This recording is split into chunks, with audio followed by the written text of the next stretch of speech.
great companies are not built by great individuals. I believe that great companies are built by great teams. And I think if there's one thing that I've learned in my career, don't even try. Don't even try to do it on your own. Doing it on your own is a lie. It's pride, it's ego, and it's not helpful. The best things that I've done in my life have always been group projects. They've always been an act of teamwork. And so if you are a founder, if you're an entrepreneur, if you're thinking about doing something great, I think one of the first questions you should ask yourself is, we had a call like a few weeks ago, just to talk about the episode, kind of just introduce ourselves. And after we did the call, I set up like my notes to do the research, like the deeper research really into the guest and exactly what I want to talk about. And I just wrote down one word on the page: excellence. Excellence. And I think, you know what, when I read off some of the things that you've done, the audience is going to get why I wrote excellence. So co-founder of Blavity, which is the largest global Black media company for millennials and Gen Z. Co-founder of AfroTech, the largest Black tech conference in the world. Co-founder of Collide Capital's $66 million fund, the first fund in history to be backed by Alphabet, Amazon, Twitter. That's just like the headlines. We go deeper into it. Nationally acclaimed spoken word artist, strategy consultant or former strategy consultant for Bain, which is one of the best consulting firms in the world. And we also add in an MBA from Stanford. It's crazy. Like the list is crazy, right? And so, you know what, when I was thinking like, where do I want to begin? Like, where do I want to start with this conversation? I found myself just wanting to know the context. I want to know kind of your earliest memory, your earliest story that would kind of give me the context and the understanding of the person that's sitting before me now. The person that's gone out into the world and in not that long amount of time has listed these accomplishments and just demonstrated these excellence in different fields. Give me the context.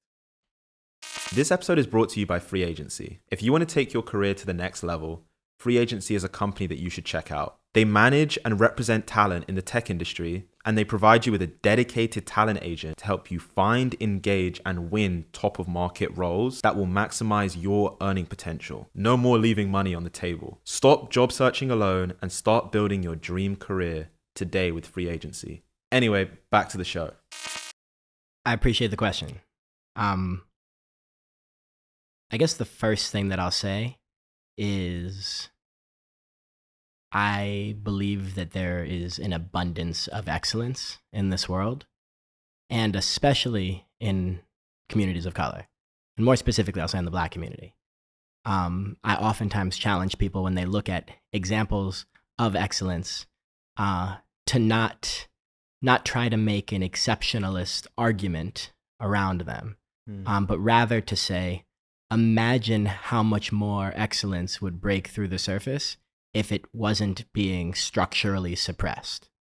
Imagine if we cleared out some of the barriers that are artificially suppressing excellence in our communities, how many more Blavities there could be, how many more Collide Capitals there could be. Both my parents are clinical psychologists. My dad, which is the Black side of my family, spent a lot of time in kind of multicultural psychology and, you know, thinking about training us as young people for how to enter a structurally racist world and still be prepared to compete.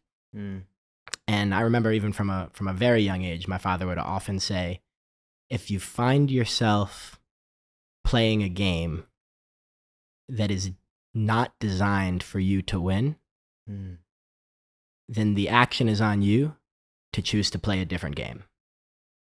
And I think about that a lot. There's so many of us that find ourselves working in structures, working in institutions, working within larger games that are actually designed for our failure. We're not supposed to win. So then the answer sometimes is then to play the game sideways, to play the game upside down, to play it on your own rules, to do it a little bit differently. To use that imagination coupled with the excellence that is already endemic in our community in order to flourish. Yeah, that's powerful. That's powerful. You know what I'm intrigued I'm intrigued by. I'm curious because a lot of the times we hear things.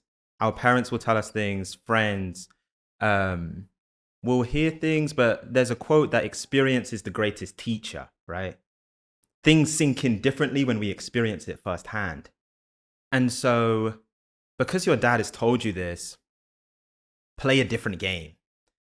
You're aware of it, you're conscious of it, but then graduating university and going out into the world, it's something different, right? Like you're trying to prove yourself, you're trying to achieve certain dreams. Yeah. And so I'm curious if there was a moment for you where it was like instantly upon graduating, it's like, I'm playing my own game. This is me. I don't need this. Or was it like, did you try and play the traditional game and then it was like, this isn't meant for me to win? Did you have to experience that firsthand? Yeah, it's a good question. I'll give you a couple stories. So first one is I'm preparing to take the SATs, right? In high school, and my parents, again, therapists, so they had all this example of all of these examples of psychology and psychological studies, right? There's this one kind of, I forget what it's called, but there's a classic study, right? And it basically, the study was around why Black people were performing worse on the SATs and on standardized tests, right? So they did this whole study. Turns out Black people historically were performing worse on standardized tests. So why is that? Oh, well, maybe it's because families, or maybe because they're malnourished, or maybe because the public school systems that they're in are bad, right? They came up with all of these social determinants. So then they screened for all those, and they say, what if you only took Black people that went to private schools, that came from 2-parent households, that had, all of these equivalent privileges compared to white people, that had the social context in the questions, and still Black people were performing worse than white people on standardized tests. So they ask, why is that? So what it turns out is that one of the elements that was contributing to that was because Black people grew up in a society that is designed for us to fail. We knew this going into the test, and that knowledge that the test was designed for us to fail actually hurt our performance, and then became a self-fulfilling prophecy. And so my parents said, but there was only one thing documented that could counteract the effects of that negativity, and that one thing was knowledge of that history. So if you tell somebody exactly what I just told you before they go take the SATs, hey, actually there is no competitive disadvantage, but the knowledge that you think there is going to hurt you, that counteracts that psychological impact on you. And then when they went and they literally then told a bunch of high performing Black people this information, then they went and took the SATs, and there was no difference between them and their white counterparts. Right. So it's not just that you need to play a different game. It's also that just the knowledge in and of itself that the games that we find ourselves are rigged. If we confront that knowledge, then we can take back our agency. We can take back our power. And so I think about that a lot in regards to the question you just asked me. So you said, okay, did you play the game straight and then, decide to, get more creative later, or were you always kind of doing it differently from the start? I would challenge the framework of the question. And I would say, I've been doing both my whole life, and I was always encouraged to. So you tell the accomplishment story in a linear way, and always when we look back on our lives, it looks linear. But when you're in the moment, it's not linear at all. The truth of the matter is, I started doing competitive spoken word when I was in high school, and I did it all through college. So when I graduated college, I was a professional spoken word artist. I was also working at Bain. Those things weren't linear. They were actually happening at the same time. I was working at Bain by day, and then I was sneaking out, taking the train down to the New Eurekan in Alphabet City and doing poetry slams at night. And I was doing that for 3 years. And all my coworkers knew it. They would sometimes come to my poetry slams. I ended up competing, representing New York in the National Poetry Slam while I was still working at Bain & Company. And then same thing, okay, how do you then get to Blavity? Well, I was also a product manager at a company called Telesign. The way that I tell the story linearly is, well, I worked at Telesign for a little bit, then I created Blavity. The reality is I was doing them at the same time. Then similar thing. Okay, you did Blavity and then you launched this fund. How did that happen? Well, yes, but I was running AfroTech, which is this ecosystem for Black founders. And at the same time, I was realizing that a way to support Black founders in addition to this conference would be capital. And so I started angel investing, and I started doing that at the same time. So the reality is, and I think this is for many people, for many of us, we have our 9 to 5 and then we have our 6 to 10, right? We are a combination of our main hustle and our side hustle always. The goal is to have them inform each other as you grow along your career. Yeah. No, I feel it. I think that study is interesting. And the reason I find it interesting is it's timely for me right now. 6 months ago, I left my job to do this full time, and then also to build Congratulations. Thank you. And then also to build a podcast production company as well. Yeah. And one of the things, as I've just started to understand business and just get into this world and how to achieve results, is that a lot of this game is mental. Yeah. It happens up here. Belief. And even as you were speaking, that's the word I wrote down in my notes.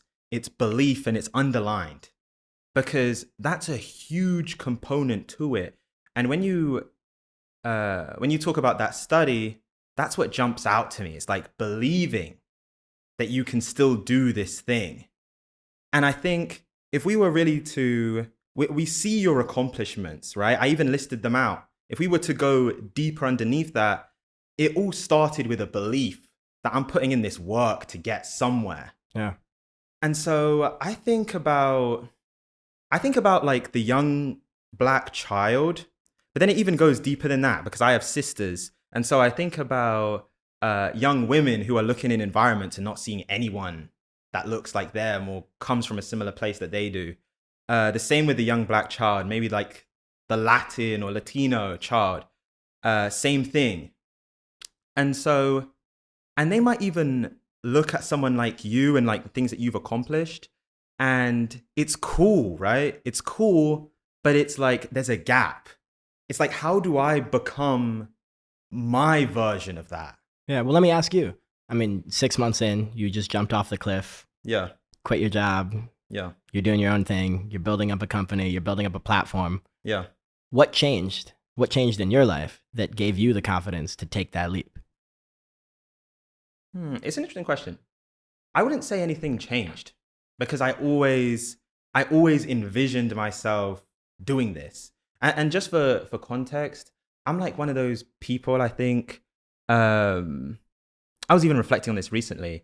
I think since I was a kid, I've always had belief. And it's almost like a delusional, like if you ask my older brother, he'd be like, this kid is delusional. He does not know what he's doing. Like my brother and I, we would compete, and he's 8 years older than me. So he would win every time. But I would always think the next time we played, I'm going to win. So the belief thing is just kind of, so it's something that's in me. Was that irrational, or did you eventually ever win? Well, you know what's funny, actually? I remember the first time, I think I was like 14. I didn't win. It was just a draw. And that was like the greatest moment in the history of my life. It's just like to draw. But I always thought it was going to happen. And I think it was because every time I was doing it, I was getting a little bit better. Yeah. And so I just kind of understood from an early point. I was like, the only variable is just time. Yeah. Like if I just keep at it, I'm closing the distance every time. Yeah. But yeah, I almost think, and you know what's interesting, even doing this podcast, speaking with like successful entrepreneurs and people that have just done great things, is a lot of them it's like almost an irrational sense of belief, I guess. If you were just to look at it and look at what they've done prior, you'd be like, they have no reason to think that they're going to achieve this feat, but they just do, and it makes complete 100% sense to them. Well, right. I mean, it's irrational until it's not, right? Until victory, and then looking back, of course, it's completely rational. I think about this a lot as I'm now having a lot of conversations with entrepreneurs. One of the things that I look for is, let's not call it, rational or irrational, but rather, I look for people that have identified a hole in the universe that they believe they are uniquely qualified to be able to fix. And it doesn't mean that you need to be the smartest person at everything. It doesn't mean you need to be the best at everything.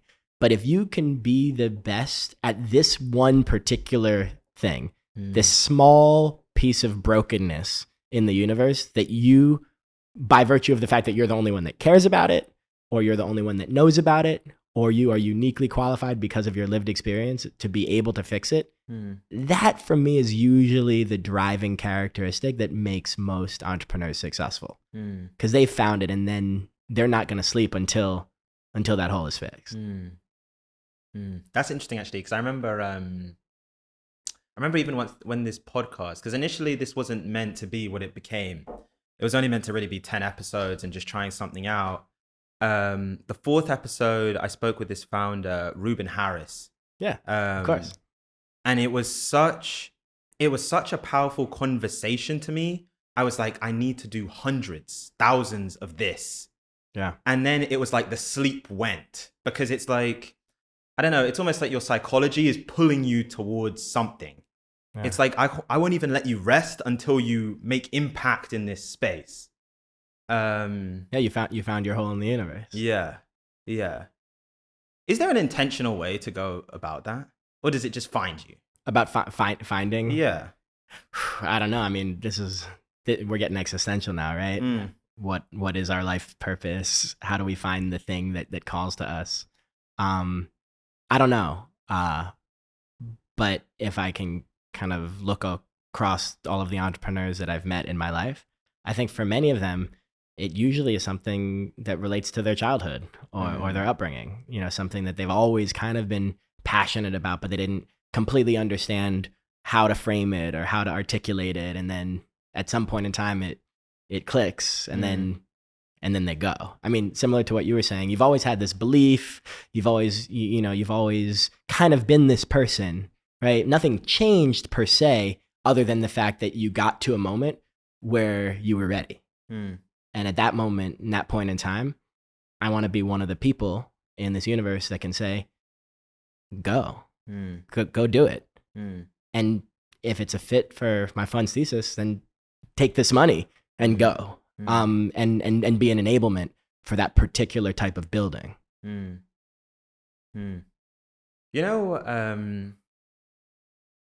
I'm interested to go, I want to go to the spoken word. Sure. Because, and you know what, it was like, it wasn't just the accomplishments, it was like the combination of accomplishments. You don't usually hear about the founder that also does like spoken word. I think that's the only time I've heard that. Who also runs a fund, who also co-founded like this really big conference and like media company. And you don't hear that combination. And so I'm curious where the spoken word thing came in for you. Like where did that start? Well, so my whole family writes poetry. Okay. So probably there. My brother is a fantastic and very successful spoken word artist. Both my parents kick poems at open mics. I actually just did a show in Providence, Rhode Island, where I grew up. And my brother read, then my mom read, then my dad read, and then I featured.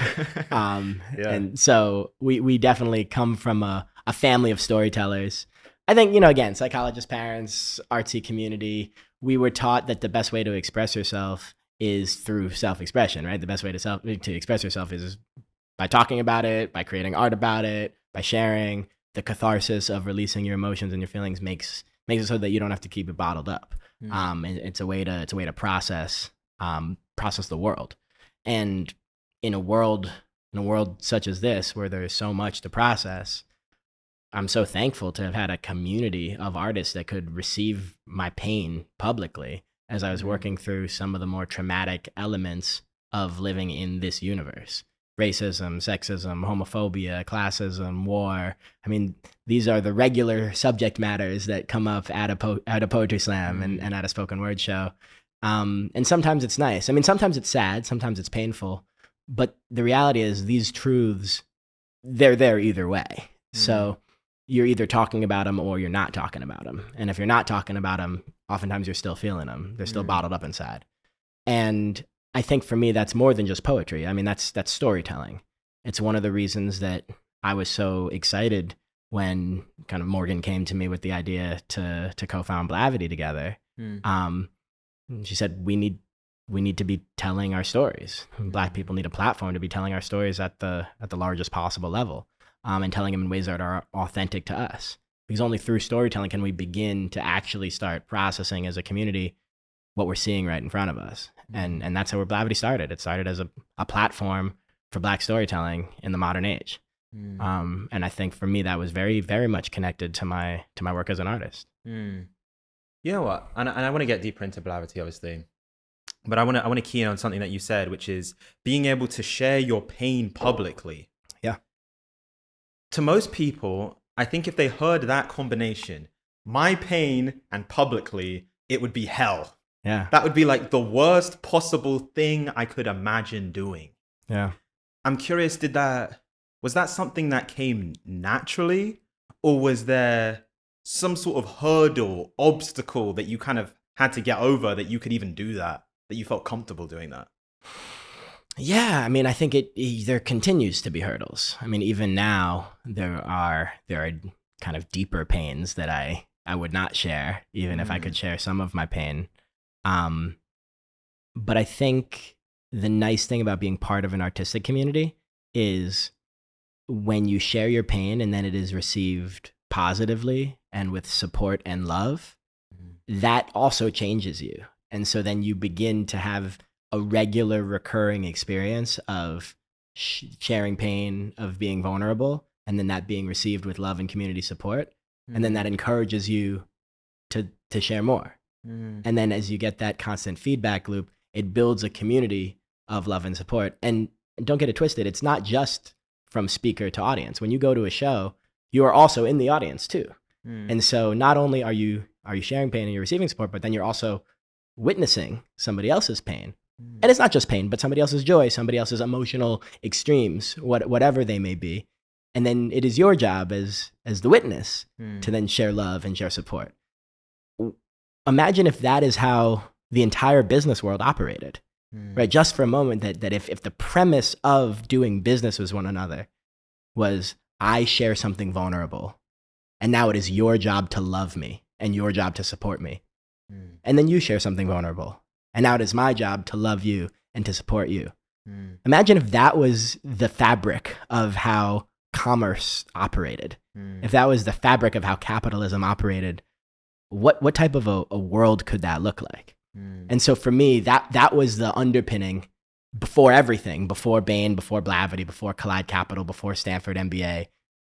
The underpinning from the time I was 14 years old was existence in a community where those were the rules, where the rule was be more vulnerable and then receive love and then take this love and then take this support and then observe somebody else's vulnerability, bear witness to it, and then give them love. That is your job.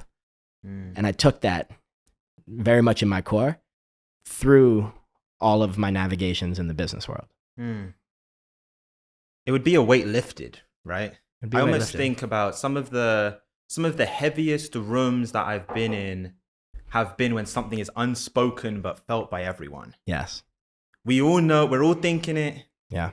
We all know what it's on everyone's lips, but no one said it. Yeah. And if you could say it, and even more than just say it, you could get support and love for it, it would be very powerful. It'd be a weight lifted. And we have the power to do that sometimes in our day-to-day lives. We just don't, because we don't want to risk it. I mean, this happens all the time. You'll be in a corporate work setting or you'll be in public. You'll witness a microaggression take place from one person to another person. You're the third party. You can choose to do nothing, which oftentimes we do. And there's many good reasons to not engage, right? You risk for yourself, not want to get involved, not your business. I mean, I could list them. But then there's also all sorts of ways to say, even just to go over to the affected person and say, hey, I was a witness to that, and that was messed up. I'm not offering solutions. I'm not doing anything more than that. I'm not holding a diversity summit, but just to say, hey, like I was a witness. I was a witness in this moment to your moment of vulnerability, even if you didn't choose it, right? Even if it was an attack on you, I still witnessed it, and I want to acknowledge that was messed up. right? Even just that gains power. And what I've learned as a leader is it's been actually those moments in my life as a leader where I've earned the most respect of the people that I've worked with, that I've engaged with. It's not the big presentations, it's not the big articles or the podcasts. It's those little moments where you can see somebody for who they are and for what they're experiencing, and to name the thing that happened that's messed up. Or by the way, this can also work for moments of excellence and amazingness too. Too oftentimes somebody will also do something spectacular and nobody will say anything either. Somebody will crush that presentation, or somebody will do an aggressive act of kindness that will be incredible, and people will go on about their business instead of somebody saying, hey, that was incredible. You deserve to be recognized for that. You deserve to be seen. Somebody should shine a light on you. And I think in like those moments, the culture of the artist community really kind of got emblazoned in me, and to say, no, that was great. You know what we do when things are great? We clap. That's what we do. That was messed up. You know what we do? We boo. Or we acknowledge, or we hold, or we say, hey, you want to talk about that? And I think that more of that fabric should be incorporated into the business community. Yeah. No, that's great. You know what? And it's like the acknowledgement. Yeah. Just the acknowledgement is so powerful. Just feeling seen. Yeah. I feel like that's powerful. You know what? I think one thing that kind of it stops a lot of that is pride, I would say. And I think with the Black community especially, I feel like pride is like a huge thing. Like we're like a proud people. Yeah. And you know what? I think one of the things that I think is the most beautiful, it's the most energizing for me personally, is the fact that I can have a thought in my head, and through careful work and consistent work, I can start to impose that vision onto the world to the point that it's actually here. I love that process. Yeah. And I think once you truly believe that is possible, I think things start to change. I think the way that you move, the way that you approach things starts to change. You know what? My instinct was just like, I need to ask you this because I think you'll have a thoughtful answer for it. We spoke about the impact of belief, of just believing something is true, having that self-belief. I'm curious, if you were to go and, I don't know, like obviously we can't do this, no one can play God, but every Black child, if you were able to put one mindset, one belief in their head from birth that you think would start to kind of change the outcomes, change what we see, really push our community forward, what would that mindset, what would that belief be? I don't even think it's that hard to do. I don't even think it's that far of a stretch. I think you should just tell the truth that almost every incredible thing in this country in the last 400 years has been built by Black people. If I can talk to every single Black kid in the United States and say just that truth, this country was built by Black people. The innovations that have happened in music, in art, in business, in finance, across multiple different vectors of innovation and invention, the traffic light, the gas mask. A strong argument to say math, algebra in and of itself, like these things were invented or, co-invented, call it, Black people were a part of it. Black people were part of the building of society, of this world. So those hands that you have as a Black child in this hypothetical example, those hands are connected. They are in lineage with these other hands that built everything that we have today. And I think that truth, which is, by the way, a truth, right? This isn't we're not speculative. We're not hypothetical. Like this is indeed the truth that has been, if not hidden in our history books, let's call it undermined, disregarded, not emphasized enough. Things that are true, but not necessarily in mainstream curriculums. Large parts of the world are currently erasing them from curriculums. If we could just tell the truth about our history, that in and of itself, I think, is powerful and is motivating. Yeah, that is so powerful, man. You know what? Let's. It's one of the things that I realized. I think I started to realize it when I did politics when I was going in school. Is actually the power of media. The person that tells the story, the storyteller. Yeah, it's an incredibly powerful position because you frame the narrative. And sometimes the person that can frame the narrative, it's almost like truth goes out the window. What actually took place no longer matters because the person that was able to tell the best story wins, or the person that was able to control the narrative wins. We're even seeing it in sports and like so many different things where athletes are starting to realize the power. In some ways, it's more powerful that they can control the narrative than what they actually did on the court or what they actually did on the field, is being able to control the narrative. I want to get into Blavity and some of those kind of early meetings, because you guys are all friends, those co-founders and founders. How did it come about? Take me into the room. What were some of those early conversations, which is like, you know, we're all kind of making our mark in an individual way in the world. We need to come together and we need to make this. We need to make Blavity. It was a wild time. I mean, we were having these conversations in 2012, 2013, 2014. This was the beginning of Black Lives Matter. This was a long time before George Floyd. This was Mike Brown in Ferguson. This was looking at the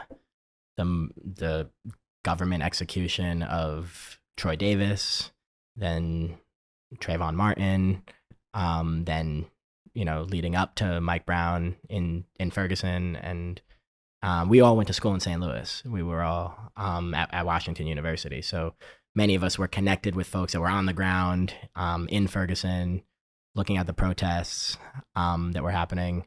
I think justifiably so when we were looking at the murder of Black people. And we were looking at the stories and the news coverage that was happening. And the news stories weren't police officer shoots unarmed Black person and murders them.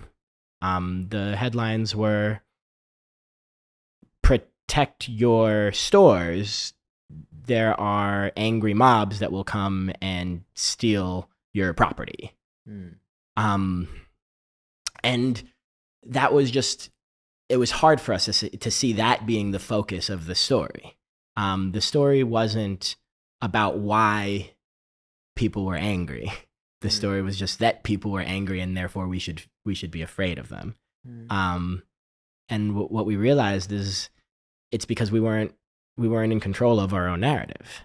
Now that was happening on TV and in kind of mainstream media, but something else was also happening at the time as well, which was there was a kind of a digital revolution taking place.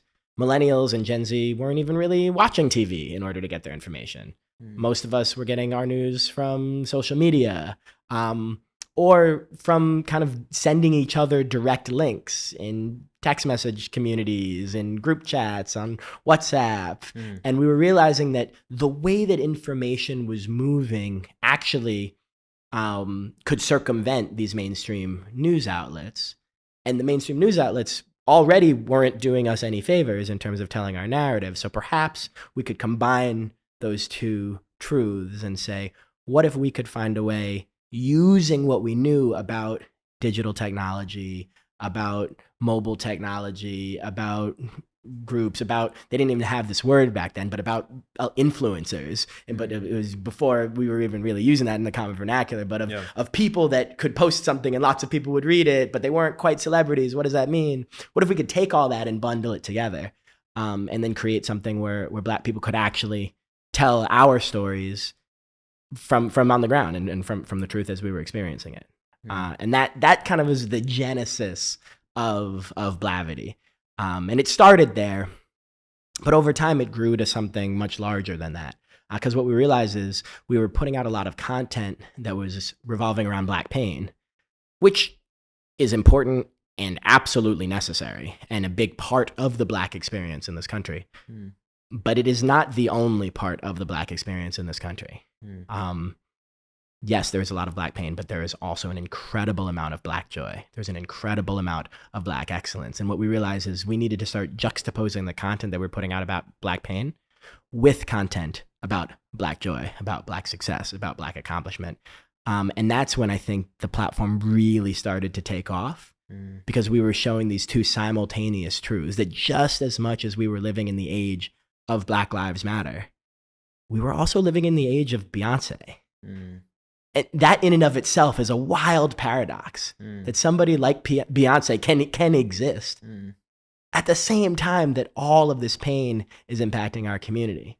And so we said, we're going to highlight that, not just the Beyoncés of the world either, but looking at the Issa Raes, looking at the Ken Chenaults, looking at the Robert Smiths, looking at all of the incredible people that across different fields have been Black and been great and been excellent, and highlighting all of those stories so that those Black children that you were mentioning earlier could see not one or two or three examples of the Black person that made it, but a different narrative, which is that as a field, Black people are doing incredible things, that across all fields, there are Black people at the top of every single one. And these are the stories that we were telling. And so we were showing those stories in addition to telling the stories of police brutality and about racism and about structural disadvantages.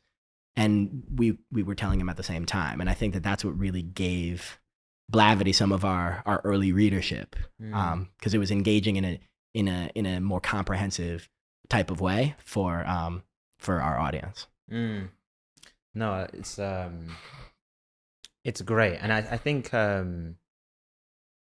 it's powerful to be able to just see the example. And you know what? I think a lot of the times we'll hear about it's interesting because obviously like Beyonce or like your LeBron James, like they're brilliant, but they're almost brilliant to the point where it's like there's Beyonce is so brilliant, it's almost difficult to even see her as like a normal human, because it's like the talent, like everything that's mixed together, like the I've never been to a Beyonce concert, but I've spoken to people that have, and it's like the way that they even speak about it doesn't even seem like something that's real. I think the same with LeBron, when you think he's like 6'9", like you think about his physical attributes, and then also the fact that he's like one of the most cerebral, maybe the most cerebral player, incredible business person, like it doesn't seem real. I think the stories, there's so many more stories of Black excellence, which I think like people will also relate with, and that story needs to be told as well. And I think often that story isn't told. You only see like LeBron, I don't know, on Sports Center doing like the dunk, which is incredible, but it's like, I don't know, if I'm like the 5'6", I'm not thinking, oh yeah, I'm gonna be LeBron. I'm curious in the beginning, because obviously there was an opportunity and you guys had a vision, which I think is where a lot of entrepreneurial ventures start, right? You see a space and you have a vision of how you can go into that space and make an impact. But it's difficult. And even today, I think there's more Black media outlets and platforms, but there's still not like a ton of them. And I would assume it was even more the case when you guys were starting. So talk to me about some of those, like what was it like in the beginning? Was it difficult to like build that readership? Was it difficult to get other people to kind of come on board and be like, okay, I'm going to support these guys? Because that's the other thing. And I'll say this even for me, that I'm realizing, people say that like your network is your net worth. That's like a common phrase. I didn't realize how much that's the case until I actually started doing a business. I don't think anyone has made something really successful purely by themselves. There's people along the way that have given you legs up, Yeah. put you in rooms and situations that maybe your previous experience didn't even warrant you being there, but they gave you that leg up. So yeah, talk to me about some of those early moments and supporters. Yeah. I think starting a business is hard, period. Whatever field you are and whoever you are. I think that even kind of rich, straight, white men who start businesses are doing something that's very hard. I think that any additional layer of oppression you add on top of that just makes things even more hard. But it's hard to begin with, and then it just continues to be hard. So yeah, I mean, I don't know. I don't even love talking about this part of the story because I don't know that it serves us. But sure, we were 4 Black people with a Black woman CEO trying to raise money so that we could pay a bunch of Black people to tell Black stories to support the Black community. That is not a business model that a lot of venture capitalists wanted to support. Now, why don't I like telling that story? The reason I don't like telling that story is because I don't think that is a helpful story. Just as I was talking about kind of the SATs and things like that, if the story that Black entrepreneurs hear repeatedly is, it's really hard to fundraise, no one's going to support you, it's really hard, I believe that is then discouraging to the ecosystem for doing it. So sure, it's hard, I can acknowledge it, I'm not in any way trying to pretend that it was easy. But I think the more helpful conversation is tactically, okay, how do you do it though? And what we realized is we were getting invited to speak on all these panels and to talk about basically why it's hard being Black. I'm not interested in being on a diversity panel to talk about why it's hard being Black. Yeah. Black people are well aware of the fact that it is difficult to be Black. Instead, what we said is, no, let's get very, very tactical. And it's hard to cover that in an hour. It's hard to cover that in a day. So that's why we created a 5-day conference where we could get very, very tactical and say, okay, if you are building a technical product, we're going to have an entire day of engineers talking about the technical product building. Okay, we're going to have an entire day talking about fundraising, all of the different venture capitalists in the ecosystem, all the different grants, all of the different accelerator programs. Let's walk through brick by brick. Oh, you need to do your hires? Okay, this is what hiring strategy looks like. Okay, you want to build a sales team? This is what a sales team looks like. Operations? Yeah, we got that too. And what we said is ultimately we needed to build a way to say, yes, we know it's hard. Let's acknowledge it. And now let's move forward and say, okay, it is hard, but there are answers here. And there are answers from entrepreneurs that have solved several of these problems. So that even if it's going to be hard no matter what, you should at least be going in with the same playbook that your white counterparts are going through as they're starting their companies. And so that's a big reason why we created AfroTech, was to say not only is it hard, but also there are answers, and you can do it. And ultimately, if there's any takeaway, I don't want the takeaway to be that it's hard to be Black and start a company. I want the takeaway to be you should start a company, and it's gonna be hard, and you should do it anyways. If that is your calling. You know what's I like that you even said it. I like the way that you framed it, because one thing that I always tell myself, I always ask it to myself. I say, what's next? I feel it trying to build a business right now. You're right. It's really hard. It's hard. And it's even harder. I knew it was going to be hard going in. It's exceeded expectation. Like, it's hard. Yeah. But then I always say to myself, I'm like, okay, you've acknowledged that it's difficult to do. I'm like, what's next? Yeah. Like, what's your next move? Like, what are you going to do? Like, the work needs doing. So like, what are you going to do? Like, what are the next steps? And it's cool to even know that thought process was the origin of AfroTech. It absolutely was. I mean, to this day, we don't even really use the word diversity at AfroTech. We're not going to do a diversity panel. And oftentimes, sometimes corporate sponsors who haven't gone to AfroTech that much or are new to the community say, oh, we want to do a diversity panel. We say that's not what we're doing. That's not the project. Because oftentimes the diversity panel is kind of a level 1 conversation. And that's not what we need. Sometimes people do need it. don't get me wrong, there's plenty of corporations that I would love to have diversity panels, because if they haven't even gotten to the place to talk about that we need to be talking about it, sure, have that 100 level, 200 level conversation. But at AfroTech, no, we're already entering in from a place of Black empowerment. We're already entering in from a place of understanding the structural barriers. We've lived it, we've experienced it, we've tried, and now we are building. We've gotten past that. So now we need to have the 400 level conversation. We need to have, we need to have the graduate level conversation. What we need to do is say, okay, great, now let's get tactical. We're not talking about diversity. We're not talking about inclusion. We're talking about Black empowerment. We're talking about empowering the next generation of incredible Black founders and helping them succeed and helping them win. You know what? Tell me about the first iterations of even what AfroTech looked like, because I even remember last year seeing on my Instagram all these people like they were like flying to the conference. I remember seeing the parties and all this stuff. And it's interesting because I think a lot of the times we glamorize like the end result, right? Now it's like the largest Black tech conference and like everyone wants to go there and it's cool to be there. And I appreciate that you feel that way. Yeah. Well, it's true. It's what I saw on Instagram. But I think there's the reality for the person that built it, which is like, it wasn't always this. It wasn't always the cool thing where like, you're like, oh yeah, I'm the co-founder of AfroTech. And everyone was like, oh, that's so cool. Like, it wasn't always cool.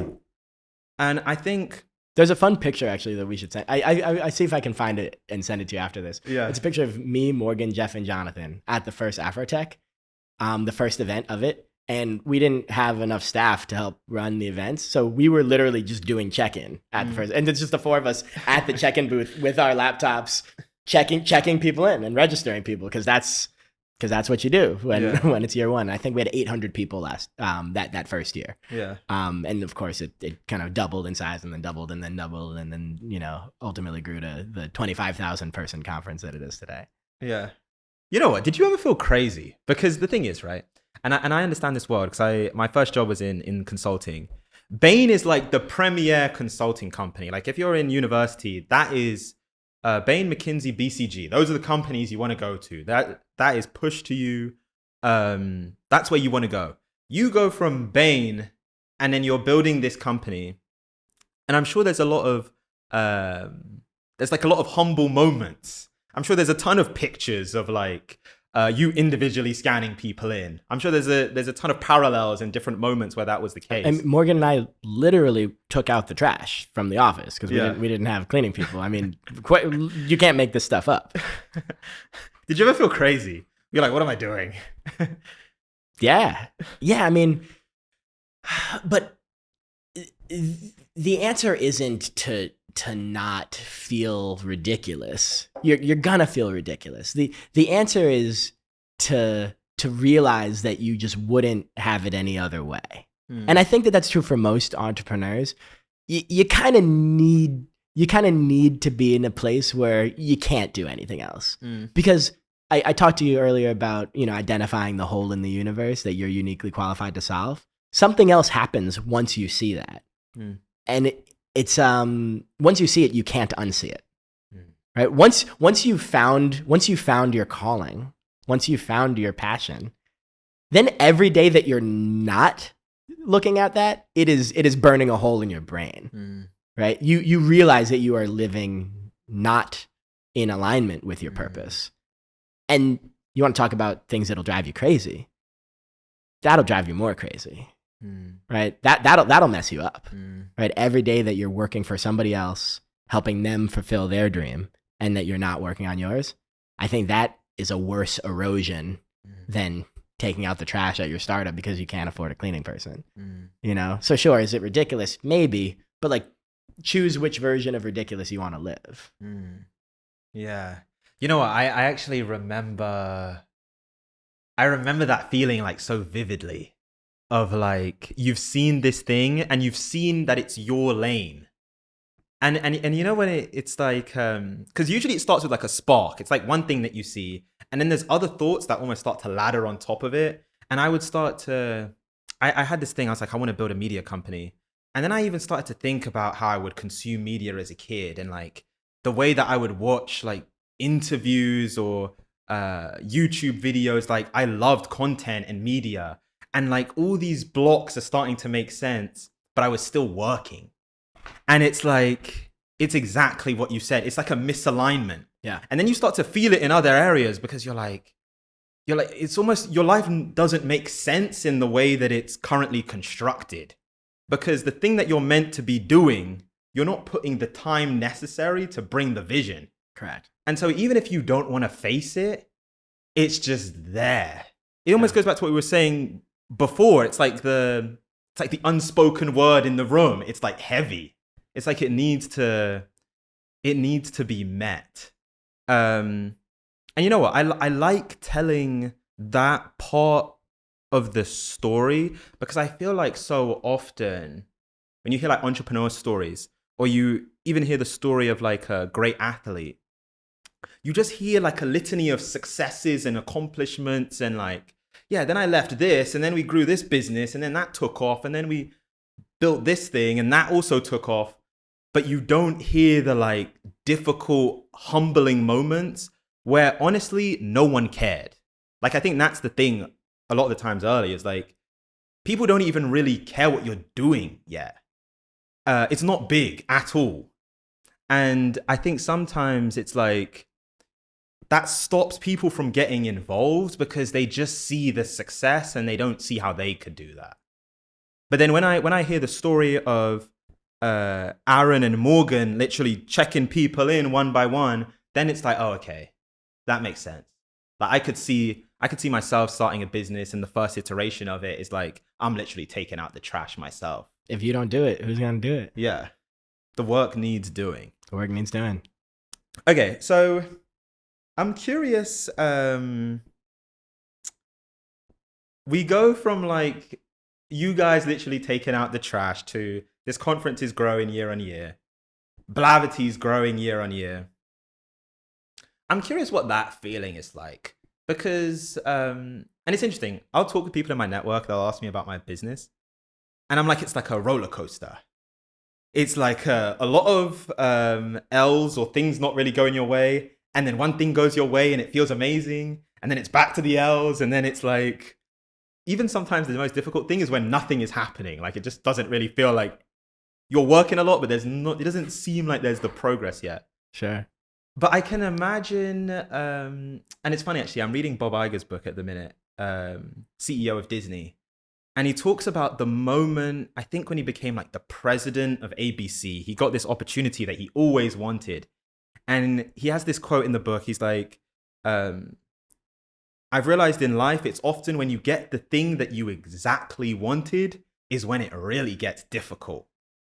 And so I'm curious when it starts to feel like you guys are getting the rewards and you're getting the acknowledgement, maybe it's even the funding, the viewers, whatever the metric is, things are starting to go well. What was that feeling like? Take me back to that time. Oh man, I mean, there's so many moments along the way. But I don't know that there was one particular moment where I feel like we got it. Because I mean, you're in a Black media company. Every single day in my Slack, in my DM, we're looking at hundreds of stories that we publish, but then there's also hundreds that we don't end up publishing because they're incomplete, or we're still running them down, or because somebody else got to the story first, etc. So it was actually on my my Slack, is you're reading all of the draft stories, right? The potential ones. And you wake up every day and half these stories about terrible things that are happening in the Black community. And we have to publish some of them. And some of them are also about great things in the Black community too. But it's humbling. So you can even have a fantastic day. We close $1 million client. We raise a Series A. We make an incredible hire. We host a great conference. But every day the news is still the news.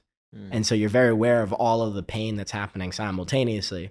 And I think that it just kept us grounded always. In terms of the arc of an entrepreneurial journey, though, I think at some point in time, just from a business perspective, the organization starts to take a life of its own that is beyond you as one of the founders. I think that is a beautiful moment, and it's also absolutely terrifying, because it means that the horse is pulling you now, and then you're just holding on for dear life. Yeah. But it's also where people want to go, because that means that you've hired enough great people around you that there are decisions that are happening that you're not always in the weeds on. It means that the business can grow. It means you can take a couple days off and know that the business is still going to move forward on its own. I think that's a beautiful moment that happens. I oftentimes don't think you realize it when it's happening. I think you more realize that it happened. You wake up one day and it's like, oh, this has actually been happening for a year, for years. I am no longer in control. And perhaps I never was. Yeah. You know what I'm curious about? I've always been curious about this, because it's that point when the business almost takes a life of its own.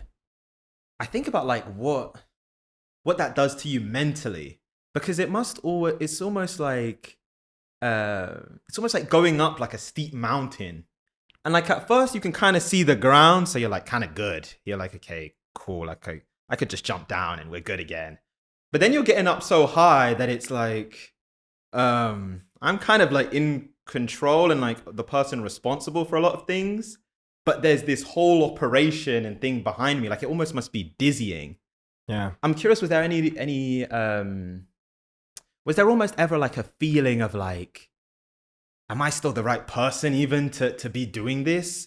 And like even just the impact that you're having, especially with media, right? Because you're touching so many people. Every time someone reads one of your articles, looks at one of your content, you're influencing someone's mind. Like it's a huge responsibility. Yeah. I mean, this is getting into a little bit of why I decided to launch Collide Capital. I think you can get to a certain point in time as a founder, especially one of many founders, right? There were 4 of us on the team. All of us believed in Blavity, but all of us were on our own individual life journeys. And I always told myself that I would work at Blavity until I believed I was no longer the right person for the job, no longer the best person for the job. And for me, what that meant is, could I hire somebody who could do the job better than me? Or, hire multiple people, a collection of people. Now, first, that doesn't happen because there is actually indeed nobody that is better than you as a founder. Then that doesn't happen because even if there are people that are better than you, you can't afford them, right? Yeah. And so both of them have to become true, right? Right. One is, you need to get the business so systematized that it is more plug and play with people that have general kind of market experience for management. And 2, the business needs to be doing well enough such that you can afford to pay top dollar salaries. And then we hit that point, and then suddenly we could hire a CFO and pay them market rate, and we could hire a chief revenue officer, and we could hire a COO, and suddenly we can actually make these hires. Then you have to start asking yourself, okay, well, should I stay, or actually is the best thing for the company to make these hires? And I think that started happening. Those questions started brewing in my head around the same time that I was realizing that the part of the job that I was most excited about, the part of the job that I was most passionate about, was the conversations I was having with other entrepreneurs. And where I started this company as a media company, as it grew into AfroTech being one of our large brands, I realized a lot of the conversations I was having with entrepreneurs was, hey, Aaron, how did you raise your early capital? Hey, Aaron, how did you build the sales team? How did you build an enterprise sales motion? How did you build the ops core to be able to grow your business from 4 founders to 200 employees? Hey, Aaron, can you look at my pitch deck and give me some advice? Can you make some intros? And I was saying yes, and realizing that I was loving that.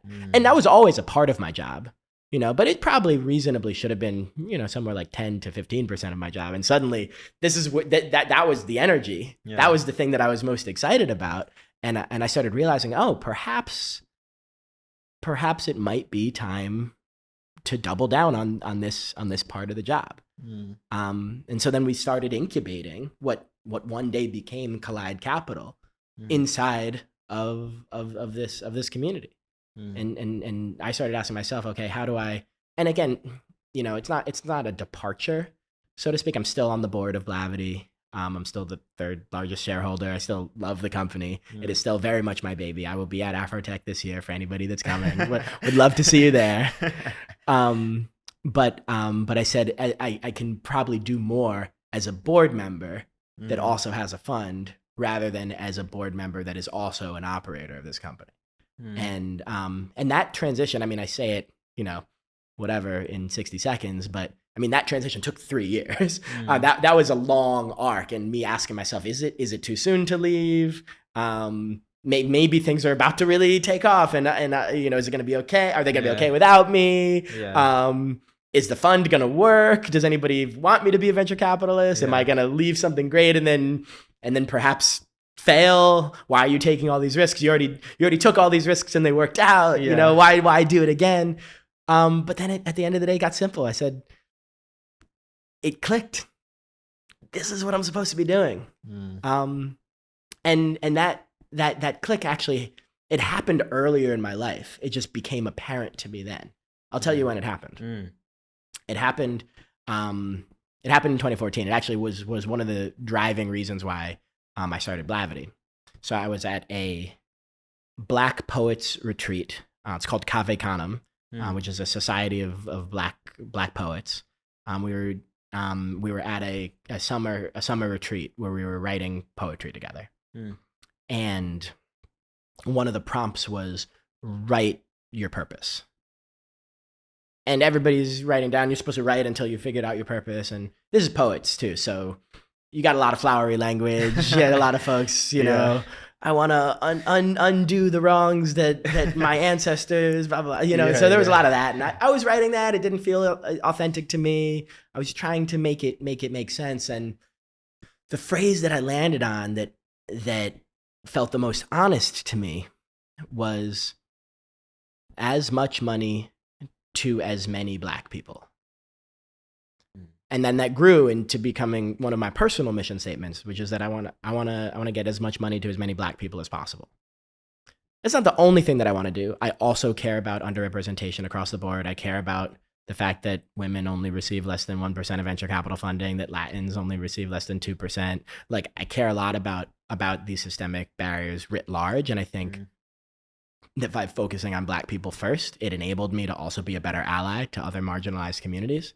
But in that moment, back in 2014, a few months before we actually launched Blavity, it became clear to me, I want to spend my life doing this. And I said, okay, how do I operationalize that? What does that even mean? And I made a promise to myself. And the promise to myself was this. I was still working at Bain at the time. And the promise was this. I promised myself that no matter what I did in my career, whether I worked for somebody else or whether I worked for myself, that no less than 50% of my labor energy at work would be spent not focused on the Black community. Or said differently, at least 50% of my energy at any given point in time in my work would be spent making the world a better place for the Black community. And I promised myself that. And then, I co-founded Blavity, and it ended up being, 99% of my time. And so that cleared the bar. But I knew that might not always be the case. And so I wanted to create that kind of guideline for myself for every career transition that I might make, even if I didn't know what it was yet.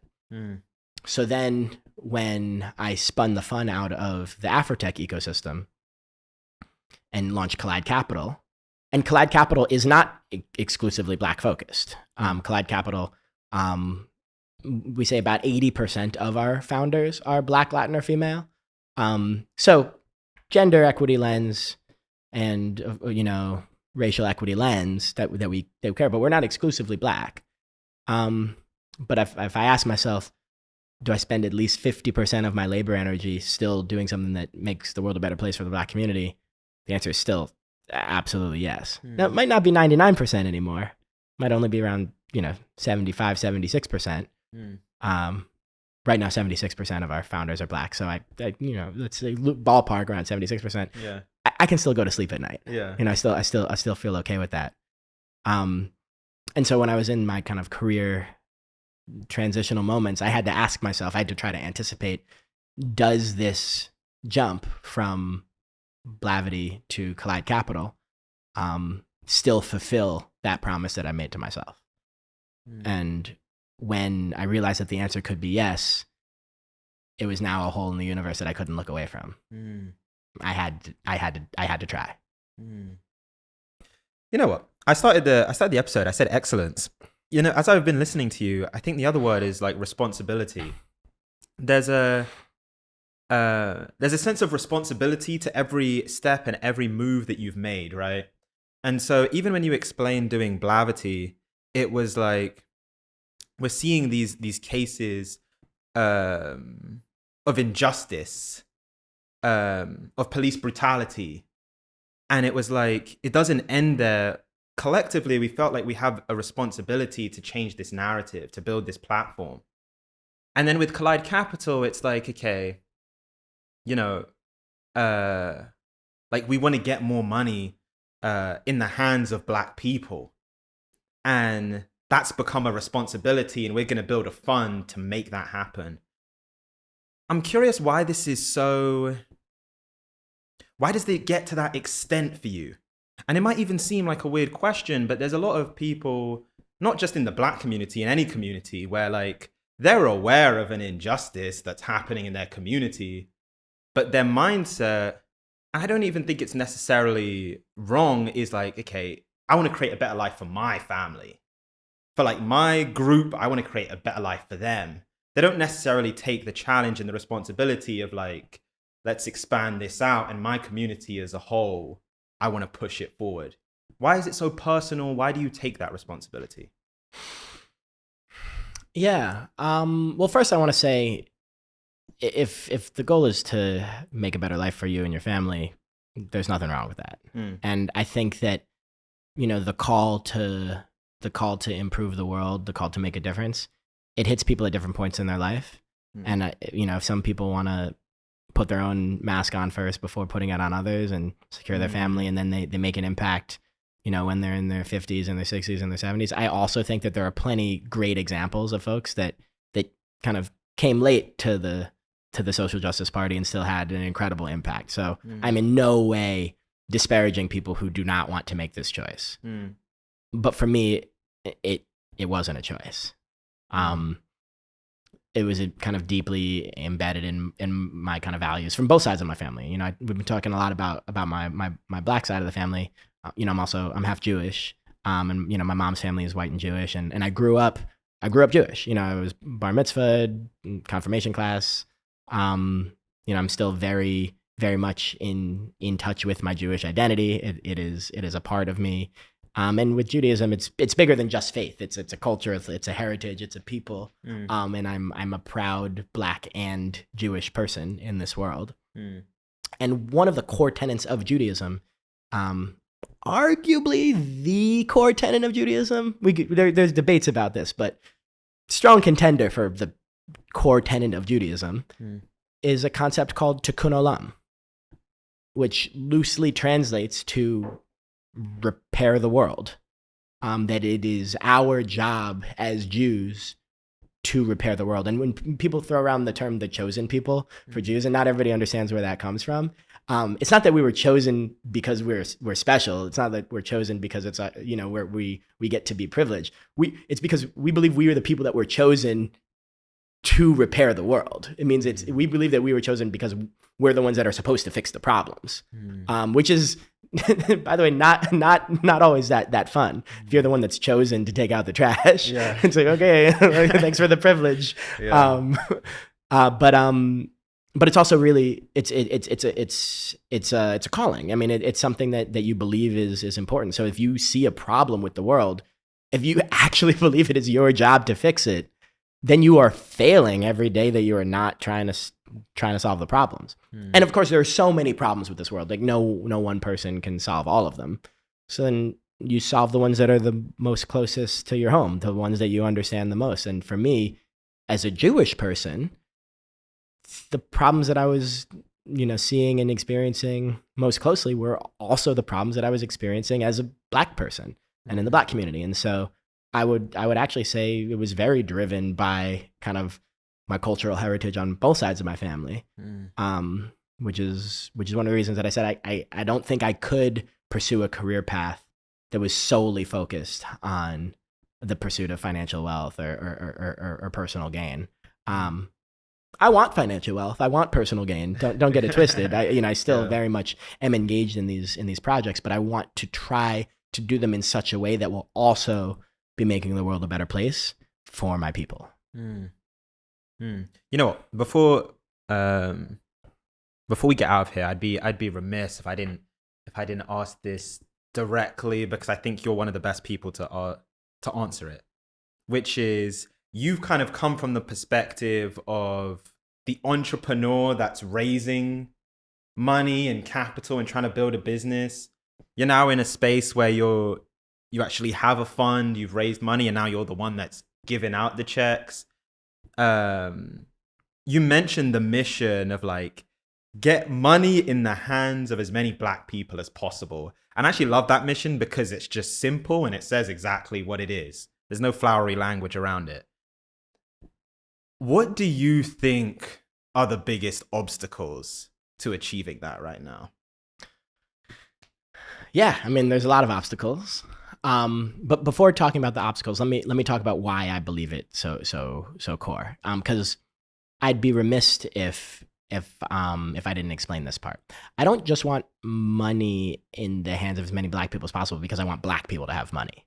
I actually fundamentally believe that that will make the world a better place for everybody. I believe that if money in general is put into the hands of people that are most familiar with the problems in the world that the world needs to solve, then that will result in better outcomes. So right now, the majority of venture capital funding, like the gross majority, we're talking over 90% of venture capital funding goes to straight white men who are over 6 feet tall and went to Harvard or Stanford. I have to ask myself, do I believe that cohort of people is capable of solving 90% of the world's problems? And I have to ask myself, who is in the rest of the world? I absolutely believe that some of the world's problems will be solved by straight white men who are over 6 feet tall who went to Harvard and Stanford. And I'm not advocating completely eliminating that, but I am arguing for a balance, at least for parity with the population index of the United States. And this isn't just for entrepreneurs; it's for the people that are funding them. Right? One of the reasons that less than 1% of venture capital goes to women, that less than 1% goes to Black people, that less than 2% goes to Latin folks, is because if you look at the fund managers, the venture capitalists, those numbers are very, very low as well. I think it was of the total assets across all asset class, I think it was like something like less than 2.3% are people of color. And so if the people managing the money don't look like the people that need to receive the money, then of course the way that it flows down is negative. So why do I want to get more money into the hands of women and people of color? Black people being a big part of that as well, as a kind of a personal calling. It's because I believe that then therefore the ideas that get funded will be the ideas that actually will make this world a better place. Right? If every single entrepreneur that gets money is getting money because they are trying to fill their unique hole in the universe, then I want to get money to people that have a broad understanding of all of the different holes that are in the universe. And if my job as a venture capitalist is to fund these ideas, then it behooves me to have a diverse portfolio, not just because it's the right thing to do, not just out of some moral calling, but actually because it makes financial sense, it makes business sense, and it makes the world a better place. Those two things, I believe, go hand in hand. And so I don't want to give Black people money despite the fact that we want to make good financial decisions. In fact, I'm not giving Black people money at all. I'm asking for something in return. When I allocate money, when we deploy capital to our founders, we are asking something very, very, very hard. if I invest in you, I'm asking you to put your all into this idea. I'm asking you to make this company the project of your life, at least for a moment in time. Now, the reality is that's not a hard ask, because any founder worth their salt has already made that choice before even coming to me for money. The founders have already decided that this is their life calling, that this is their passion, at least for this moment. I mean, the average life cycle of a startup is 7 to 12 years. So you don't need to make a life commitment. But usually you're making a 7 to 12 year commitment, which is real. And that's what I ask for you in return. I ask for you to put your all into this. And so if I deploy capital to you, if we deploy capital to you, if any venture capitalist deploys capital to you and makes that ask, and asks you to put your blood, sweat, and tears, your entire life energy into solving this problem in the universe, imagine what world we could have if all of those holes that were being filled in the universe were diverse, were affecting populations globally, were across different sectors. If we actually put our money to invest in the next generation of problems and into solving them. And I believe a strong component of that is making sure that it's a diverse set of founders that receive this capital in the first place. You know, I think it makes so much sense from the perspective that, like, we all have a unique life experience. And that unique life experience means that there's certain problems that directly speak to us. So it's not even necessarily, when you speak about the white male over 6 feet, Stanford, Harvard, whatever it is, it's not even necessarily that there's like a malicious intent from those actors. It's like their life experience tends to speak to a certain set of problems. And there's another group of people their life experience speaks to another set of problems, but those problems aren't being catered to. They're not being solved. The work needs doing. Yeah. And by the way, there is a lot of money to be made in solving these problems that nobody is touching. So it's in finance, we call that an arbitrage opportunity. You know what, here's where I want to end. So $66 million, the first fund to raise money from Alphabet, Amazon, Twitter. I'm curious what sets you guys apart, right? Because I think there's so many people. There's people that are listening right now, entrepreneurs or aspiring venture capitalists. They want to do what you've done. And they have that same mission, right? They want to achieve, they want to make their mark. And even just that number, right? Like it's even sometimes crazy to say, like $66 million. I'm curious if I'm trying to learn from the story of Aaron Samuels. I'm trying to take something from that story that I can implement into my life as the Black founder, as the Latin founder, as the woman founder, of like, these guys managed to raise this amount of money doing something that's meaningful to them. They didn't have to change or like degrade themselves. Like, it's something that's meaningful to them, that they're passionate about. And they've managed to have this level of impact and like resources where they can make this impact. What can I take from your story? What allowed you to do this? What put you in position? What's almost the thing that, like, you know, we spoke about things being unsaid, that there's a weight lifted when the word is spoken, when the thing that was unspoken becomes spoken. What is like the unspoken thing, the thing that we're not hearing, which is like, has allowed you to achieve this? I'll say this. I believe that, especially in this country and in this day and age, we overuse the narrative of the self-made man. There's this heroic, kind of very American idea of these superhero people, these superhero founders that build incredible things, the Steve Jobses of the world and the Bill Gates of the world. And I just don't think that narrative is true or helpful. I think the reality is great companies are not built by great individuals. I believe that great companies are built by great teams. So you asked, what can people learn from the book of Aaron Samuels? I'd say don't learn from the book of Aaron Samuels. Look from all of the teams that I've been a part of along the way. You know, when I was doing my spoken word, sure, I was an artist and I was operating myself, but I was part of an art collective called Dark Noise. And there were 6 of us, and we supported each other every step of the way through. When I was building Blavity, none of us were building it alone. It was Morgan, Aaron, Jeff, and Jonathan. And all 4 of us were part of that core team, not even including all the incredible employees and early employees that came from the beginning and was that core group of operators through. And when we founded Collide Capital, it wasn't an Aaron Samuels project. It was an Aaron Samuels and Brian Hollins project. And Lauren DuPont and Steph Wong and the people that are on our core team that were building it up from the beginning. And I think if there's one thing that I've learned in my career, it's don't even try. Don't even try to do it on your own. Doing it on your own is a lie. It's pride, it's ego, and it's not helpful. The best things that I've done in my life have always been group projects. They've always been an act of teamwork. And so if you are a founder, if you're an entrepreneur, if you're thinking about doing something great, I think one of the first questions you should ask yourself is, what is my team and who am I building this project with?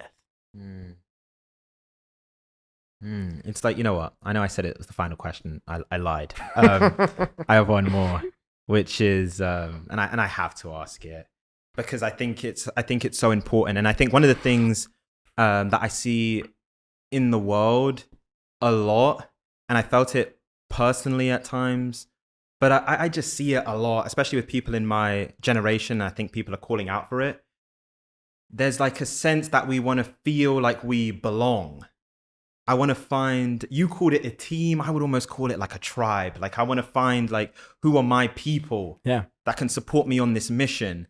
And so we spoke about responsibility, and I'm not going to put it all on you to give people the solution that they're going to find their tribe tomorrow. But for the person that just feels like it's not there, like they haven't found their people, like they haven't found their tribe yet, if you were to just give them something to hold on to that will take them just one step closer to finding that tribe, what would you say to them? So an exercise that we learn in business school in our MBA program, you learn there's a psychology that is involved with asking people for favors. And so it loosely goes like this. Humans are generally cognitive misers, which means we don't like to overthink if we don't have to. We pre-think. And so oftentimes if you ask somebody to do a favor for you, the first thing that they'll do in their subconscious, before even considering if they're going to say yes to the favor, the first thing they'll do in their subconscious, they'll ask themselves, have I already done a favor for this person? Now, here's where it gets interesting. If the answer is yes, I've already done a favor for the person, oftentimes we think, oh man, I already asked for the favor. Like now they've already given it. They're not going to do it again. That's actually not how it works. The way that it works is if they've already done a favor for you, they say, oh, this is the type of person that I've already decided deserves my favor, right? I've already analyzed this. I don't really remember if I like this person or not. Maybe I've only seen them once or twice. You know, you might send them an email every 2 times a year. Like, I don't really know who this person is. But if a past version of myself decided that they were worth doing a favor for, that's enough. I don't need to overthink it. I'll just say yes again. And so the likelihood of somebody doing a favor for you actually increases the more favors they have previously done for you, which goes against so much of what I learned growing up in kind of my communities. I was always like, don't ask for too much, don't ask for too many favors, do it on your own, prove that you're worth it. And that's actually not how it works. The way that it works is if someone asks you for a favor and you say yes, you're way more likely to say yes again. And you're even more likely to say yes the next time. And so if you want to build a community, and I'm not talking about the core team now, I'm talking about the extended tribe, the aunties, the uncles, your personal board of directors, like all of the other people around you that you also need in order to flourish. It's kind of an easy answer, but I'm gonna say it is ask people for favors. Because more than likely what you're doing is actually you're setting yourself up on a trajectory where they're going to be giving you more favors in the future, not less. It's way, way less likely that you're going to annoy people or piss people off than you think. And even if you annoy them a little bit in the moment, they're still probably going to say yes more likely once they've said a small favor, once they've done a small favor for you now. And so I'd say ask for help, ask for support. If there are entrepreneurs and founders that you look up to, slide into their DMs and ask for support. Slide into their LinkedIn's, send them a cold email. They might say no, they might ignore you. That's perfectly okay. Don't worry about that. You should make the asks. And Lord knows I did. I mean, we made a lot of cold email asks at Blavity, at Collide Capital. A lot of people ignored us. A lot of people said no. A lot of people, I'm sure, honestly, didn't even get the emails. Their emails are flooded. I don't overthink it. But so many people responded and said yes and showed up out the woodwork and said, yes, you know what? I will support you. I will give you this favor, even though I've never met you. I've only met you one time because I believe in what you're doing. We asked for a lot of help. I think that's true for almost any entrepreneur. They ask for a lot of help. So don't fool yourself into thinking you have to do it on your own. In fact, that is just not how it works. It only works if you ask. If you ask a lot of favors, ask for a lot of support, and then enough people will say yes. Yeah. I love that. I'm going to take a leaf out of your book. I'm going to ask for a favor, which is I'm convinced that we will build one of the most impactful media companies around. I'm convinced of it. I'm curious. Obviously, we've been sitting here for over an hour. We've been bouncing off each other. We've covered so many different topics. I'm curious if there's anyone in your network, anyone that you know that you're like, they need to be in that seat. In my seat or in your seat? In my seat? They need to, and to be honest, we need to have you in that seat again, to be honest. It's been so good. But I'm curious, even when I say that, is there anyone that comes to mind? Is there anyone that you're like, that conversation would be beneficial to people? Oh yeah, I can probably think of a few folks. I got to brainstorm and get back to you, but I can probably think of a few folks that'd be good. So I'll send you my recommendations. Love it. No, it's been amazing, man. It's been a pleasure.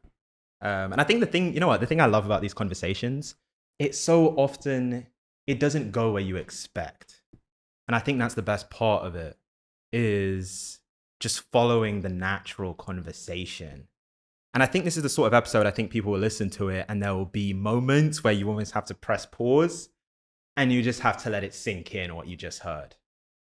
And if you do let it sink in, it's going to have a transformative effect on your life. And so for that, man, I'm so grateful that you came on. It's been a pleasure. Thank you for having me. I really appreciate it.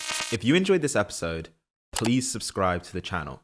We're having fire conversations every week on the podcast. Before we end the episode, a quick word from our sponsor, Free Agency. What if I told you there is a good chance you're leaving money on the table in your career? It would kind of annoy you a bit, right? Well, Free Agency aims to stop that. They represent and manage talent in the tech industry. Here's how they do it. First, they provide you with a dedicated talent agent. Think about this as your career quarterback. They understand you and your career goals. Based on that understanding, they bring you suitable interviews at top firms. You focus on smashing the interview, and together with their network, research, negotiation expertise, they will make sure you get a top of market salary. Stop job searching alone and start building your dream career today with Free Agency.